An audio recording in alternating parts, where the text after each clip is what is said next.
오늘 본문은 두 곳의 지명이 나오고 있습니다.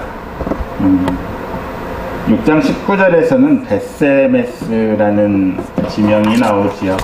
그리고 7장은 기럇 여아림이라는 지명이 나오고 있습니다.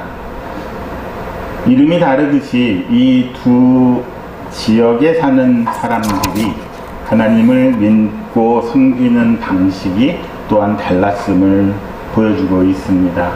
어쩌면 우리가 살아가는 이 세상에서 서로 다른 방식으로 살아가고 서로 다른 방식으로 하나님을 섬기는 그 모습을 보여주고 있는 것 같습니다. 서로 다른 두 가지의 삶의 방식을 통해서 그것들을 살펴봄으로써 과연 성도들은 어떠한 삶의 모습으로, 삶의 방식으로 살아가야 하는지, 우리에게 합당한 삶의 방식은 무엇인지를 생각해 보기를 원합니다. 19절에서 21절까지의 말씀을 보면 벳세메스 사람들이 언약궤를, 하나님의 궤를 들여다본 까닭에 하나님께서 그들을 쳐서 5만 70명이다 이렇게 나와 있는데, 5만 70명을 죽이셨다 나와 있는데, 우리 성경에는 5만의 괄호가 쳐져 있지요. 아마도 그 5만은 뭔가 잘못 적혀진 것 같다는 거죠. 되게 성경은 필사를 했지요. 필사를 해서 사실은 약간의 오류들도 있습니다. 사본마다 다 내용이 달라서 그 당시에 5만이라고 하면 지금 5만도 엄청나지요. 근데 그 당시에 벳세메스에 5만이라는 사람이 아마 있지를 않았을 것입니다. 그래서 70명이 맞은 거라고 생각을 하는 거지요. 당시 정황으로 봤을 때 70명이 하나님이 치셔서 죽었다는 것입니다. 70명만 해도 엄청난 숫자 아니겠습니까? 왜 그렇습니까? 하나님께서는 민수기 4장 20절에서 언약궤를 들여다보지 말라 이렇게 이스라엘 백성들에게 말씀하십니다. 이렇게 전합니다. 그들은 잠시라도 들어가서 성소를 보지 말라. 그들이 죽으리라. 성소는 여기서 하나님의 궤를 말합니다. 그러니까 보지 말아야 할 이유는 죽기 때문이라 말합니다. 그러니까 민수기 4장 20절에 이 성소에 대한 주석이 바로 성물, 언약궤, 하나님의 궤라고 되어 있습니다. 하나님의 경고를 무시하고 하나님의 궤를 들여다보았다가는 죽임을 당할 것이라 경고하고 있었던 것이지요. 하나님의 거룩하심을 사람들이 침범하지 못하도록, 선을 넘지 못하게 하려는 하나님의 배려였습니다. 그런데 벳세메스 사람들은 어떤 이유인지 모르겠지만 이 여호와의 궤를 들여다보았습니다. 결국 하나님이 말씀하신 대로 심판을 당하게 되었던 것이지요. 왜 그랬을까 생각을 한번 해봤습니다. 인간은 본성상 하나님이 아니고 하나님의 어떤 작은 부분, 아니 하나님이 임재의 상징인 언약궤를 들여다만 보아도 자기가 하나님을 다 알았다 이렇게 말하기가 쉬운 존재들이라는 것입니다. 상당히 과장이 심한 게 인간이지요. 상당히 허영이 심하고 우쭐하기를 좋아하는 게 인간입니다. 그러니까 하나님의 은혜나 능력이 어떤 작은 사소한 부분을 체험하고 가지게 되면 자기는 그게 하나님의 전부라고 생각하기가 쉽습니다. 그러니까 내가 가지고 있고 내가 체험한 경험이 아주 어설프고 많이 부족함에도 불구하고 그게 다라고 생각을 하는 것이지요. 봉사가 코끼리를 만지는 부분만 만졌을 뿐인데도 그게 전체 코끼리라고 생각하는 것과 같은 것입니다. 우리가 조금이라도 하나님의 은혜를 제대로 경험한다면 나는 참으로 작고 미천한 존재라는 것을 먼저 전제를 해야 될 텐데, 내가 경험한 그 모든 것이 하나님이라고 생각하고 그거를 경험한 나 자신도 하나님과 같아졌다고 생각하기가 쉽다는 것입니다. 그렇게 섣부름으로 교만함에 빠지기가 쉽다는 것이지요. 하나님께서는 솔로몬의 1000번제를 기쁘게 받으셨습니다. 그리고 그 기도에 응답을 해 주셨습니다. 자, 하나님이 솔로몬의 1000번제를 받으신 것은 그 1000마리의 황소 제물이 탐이 나서가 아니었다는 것이지요. 그것을 바칠 만한 솔로몬의 그 신앙, 그것이 너무나 기쁘셨습니다. 그래서 일천번제를 받았다는 것은 솔로몬의 신앙을 받은 것이 되지요. 그런데 오늘날 우리가 행하고 있는 이 일천번제 예물은 어떤 식으로 변질이 되어가고 있습니까? 솔로몬의 신앙 전체, 그 신앙을 하나님께 드리는 그런 예물을 드리는 것이 아니라 예물에만 1000번을 채운다는 거에만 거기에만 집중을 하고 있습니다. 내가 1000번제를 드렸기 때문에 하나님께서는 무조건 이거에 감격하시고 기뻐하셔서 나의 기도에 응답을 해주시는 분이시다, 이렇게 잘못 알고 있다는 것입니다. 직분도 마찬가지죠.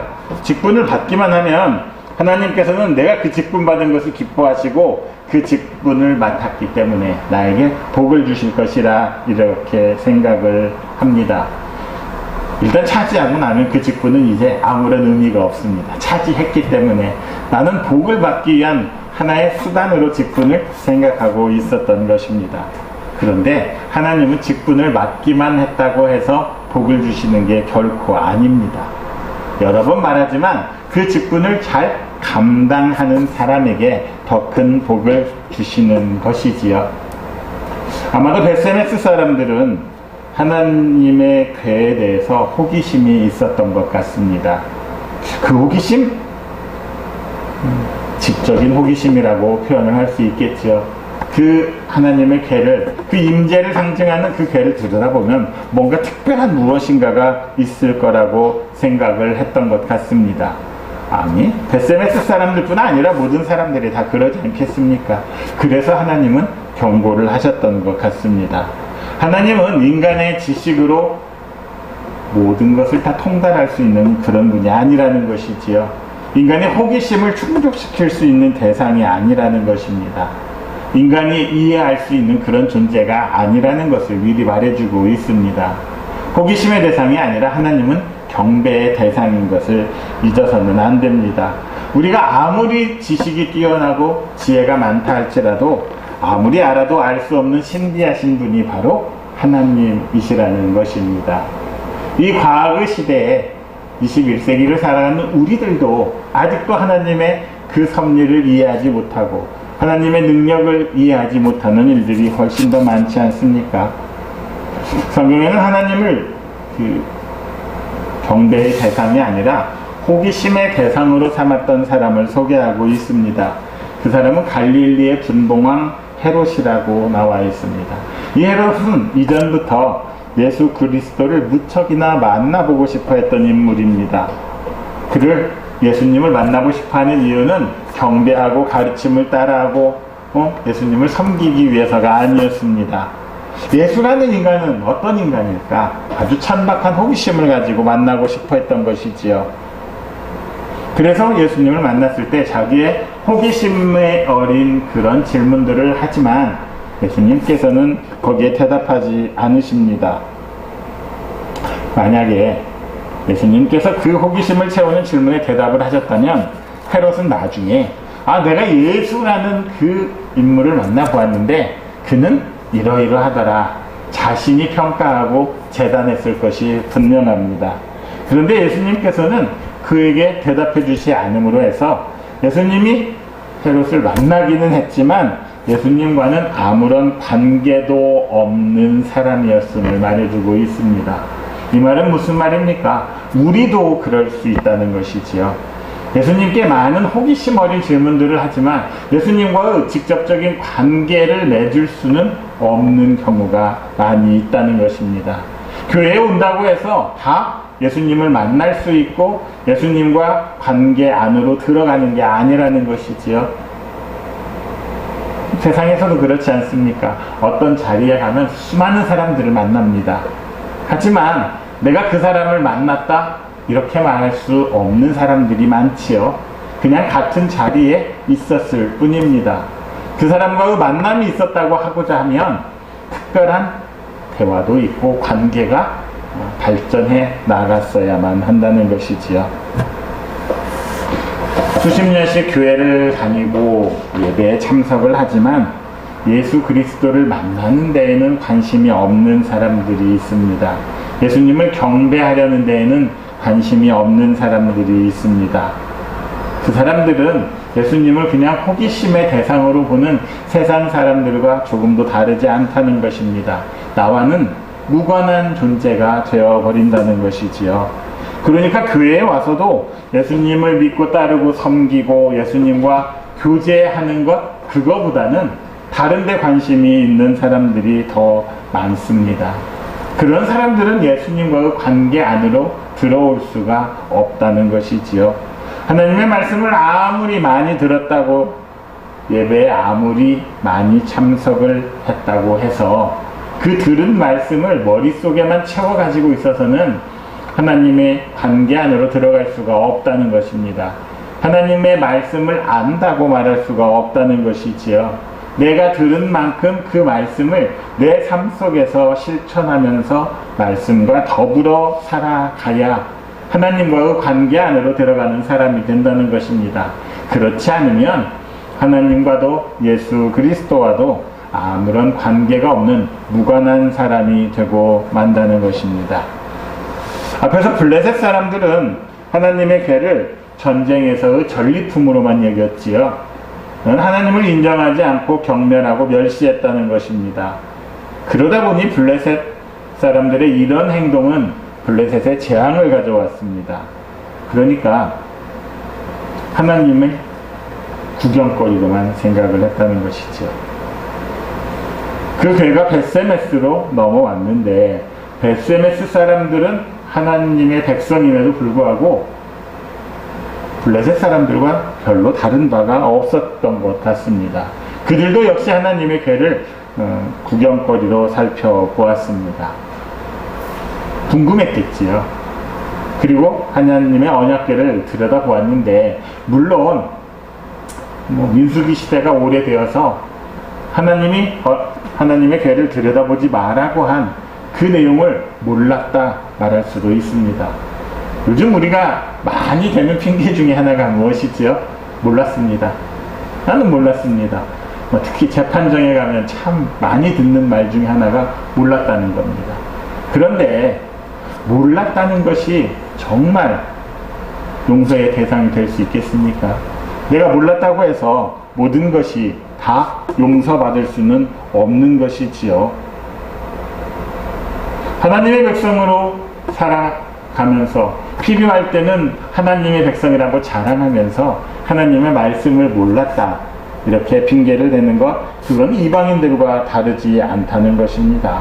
그러기에 하나님께서는 70명을 죽게 하셨던 것이지요.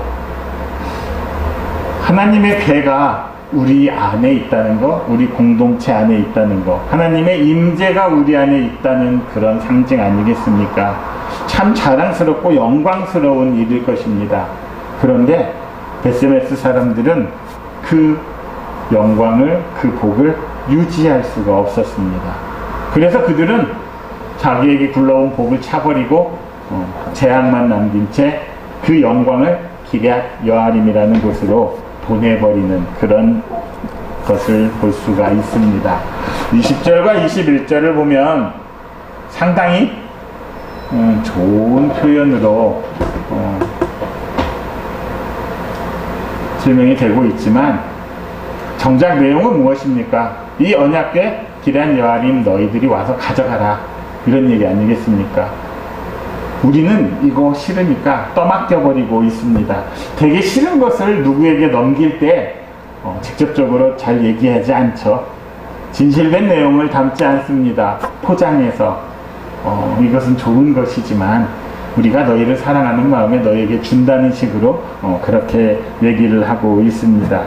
자, 떠넘겨버리기 전에 벳세메스 사람들은 먼저 해야 할 일이 있었지요. 하나님의 말씀을 어겨서 그런 일이 생겼다면 거기에 대해서 회개하고 자신들의 잘못을 뉘우쳐야 했습니다. 우리가 회개라고 하면 굉장히 부정적인 표현으로 들리기가 쉬운데 돌이켜야 한다는 것입니다. 잘못을 바로 잡았어야 한다는 얘기지요. 첫 단추를 잘못 깨고 옷을 입었으면 회개하려면, 돌이키려면 그 잘못된 단추를 다시 바로 잡아야만 바로 나아갈 수가 있습니다. 그 과정을 바로 잡지 않으면 결국은 다 틀리게 되는 것이지요. 베스메스 사람들은 돌이키기보다는 이것을 빨리 치워버리고 싶었습니다. 건너뛰고 싶었던 것이죠.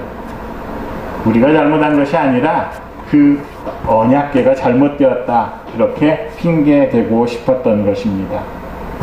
사람 중에 나의 잘못을 인정하는 게 좋은 사람, 쉬운 사람은 아무도 없습니다.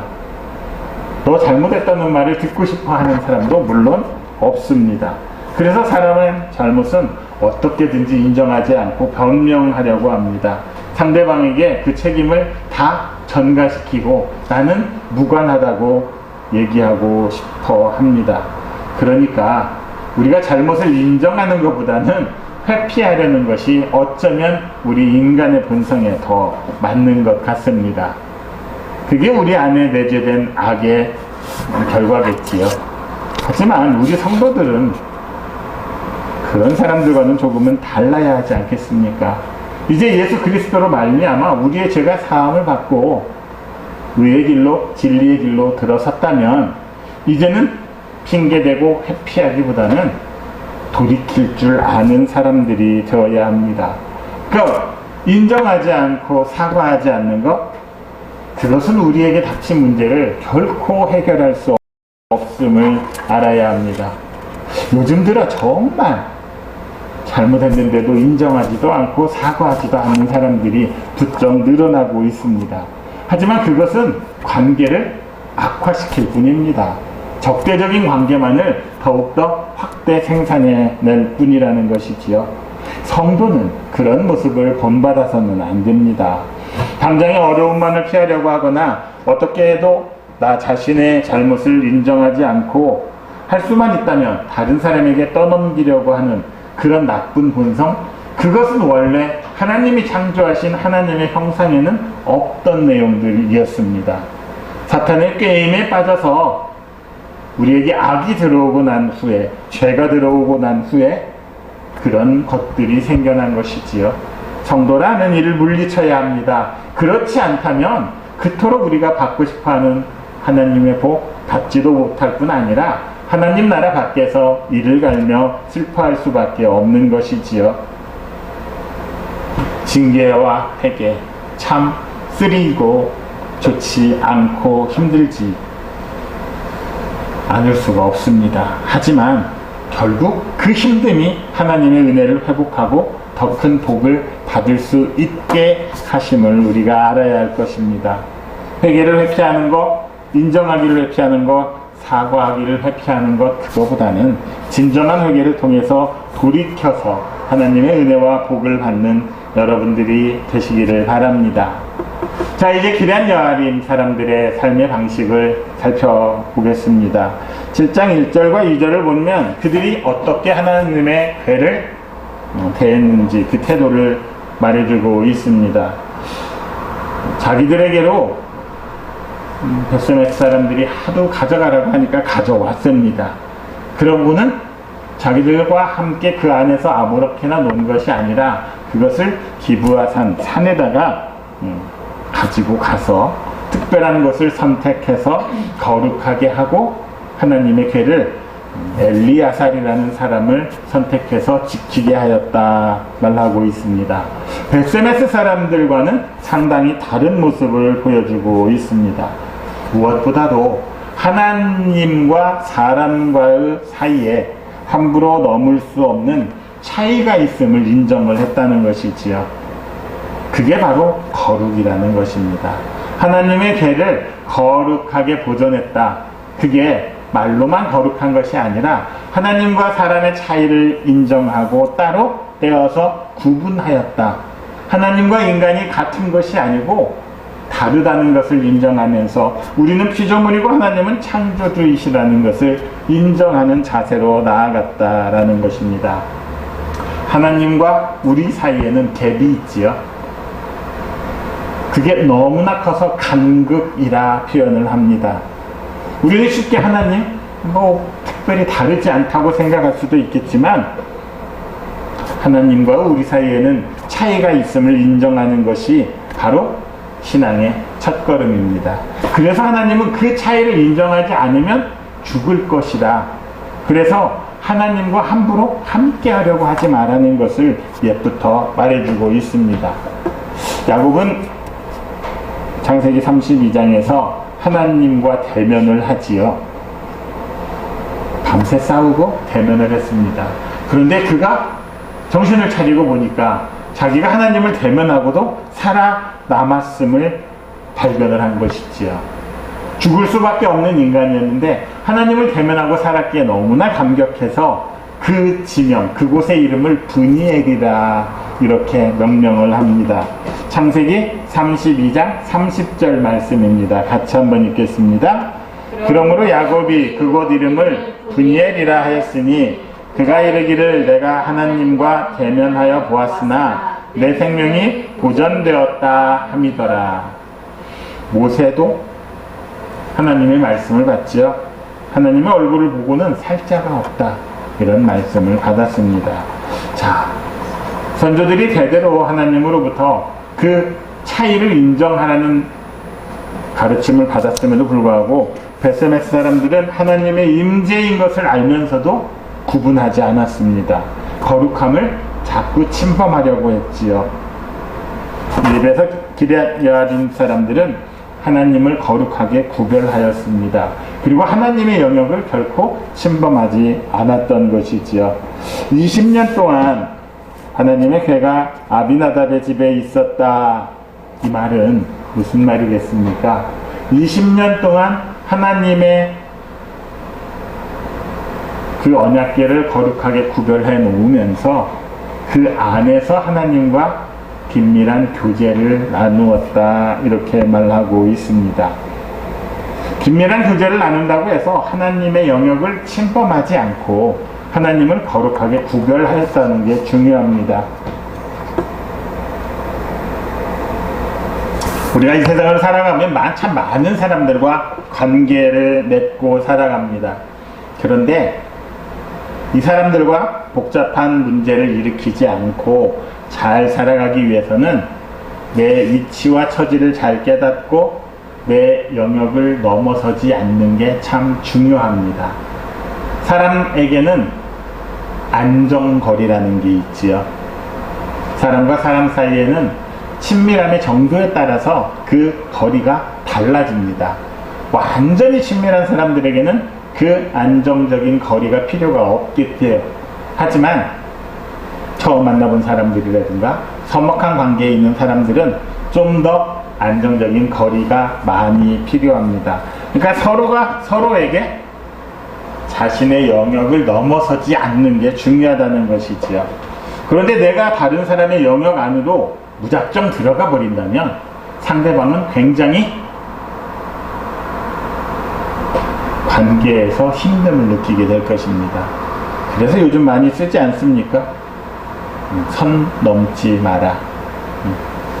사람과의 관계도 마찬가지지만 모든 것들이 다 그런 것 같습니다. 그 선을 넘어버리면 충돌을 불러일으키고 혼란에 빠지게 되는 것이지요. 자, 내 한계를 인정한다는 것입니다. 다른 사람의 영역을 침범하지 않는 것은 내 영역은 여기까지다 하고 내 범위를 한정해 주는 것이지요. 그게 중요한 것 같습니다. 그래야 세상이 조화롭고 질서 있게 유지됩니다. 내가 맡은 직분이 조금 더 나은 것 같다고 해서 다른 사람의 영역을 자꾸 침범해서는 안 된다는 것이지요. 민주주의라는 것은 힘이 세고 힘이 없고 내 영역이 크고 작고 그것을 떠나서 모든 사람의 영역을 인정해 주는 것.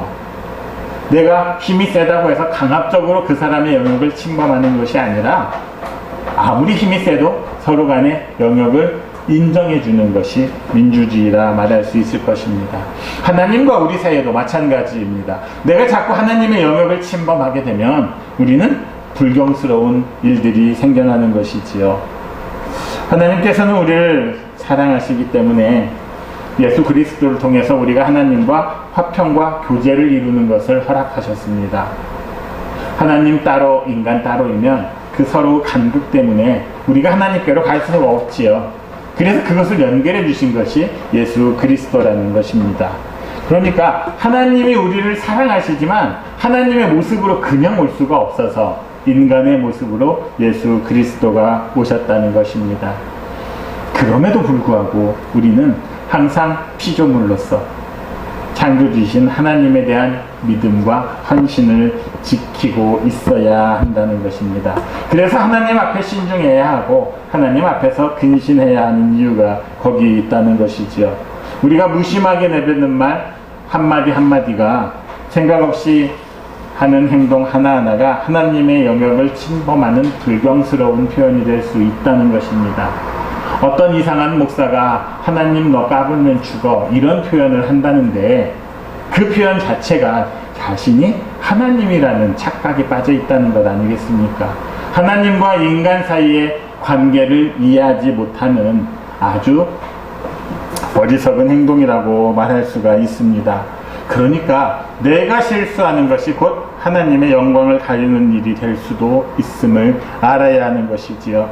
우리 성도들이 언행에 특별히 신경을 써야 되는 이유가 거기 있습니다. 내가 하나님을 믿는 사람이긴 하지만 나는 하나님이 아니기 때문에 내 행동 하나하나가 오히려 사람들이 하나님이 잘못되었다 생각할 수 있는 그런 오해를 불러일으킬 수 있다는 것입니다.